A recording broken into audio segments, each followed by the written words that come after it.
कन्या, यह साल आपके लिए आर्थिक रूप से सफल रहेगा। धन और लाभ के भाव पर किसी भी प्रतिकूल ग्रह का प्रभाव नहीं है। ऐसी स्थिति में जितनी अधिक मेहनत आप करेंगे और जितना बेहतर आपका व्यवसाय या करियर प्रदर्शन करेगा, उतने ही अधिक आर्थिक लाभ आपको प्राप्त होंगे। इस साल आप एक बड़ी धनराशि बचाने में भी सफल रहेंगे।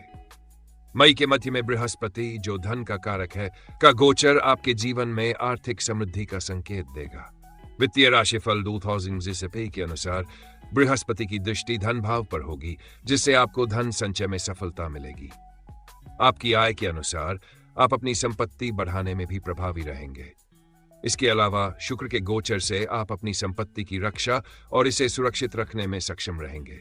कुल मिलाकर वर्ष 2020 कन्या राशि के जातकों के लिए आर्थिक रूप से बेहद शानदार रहने वाला है।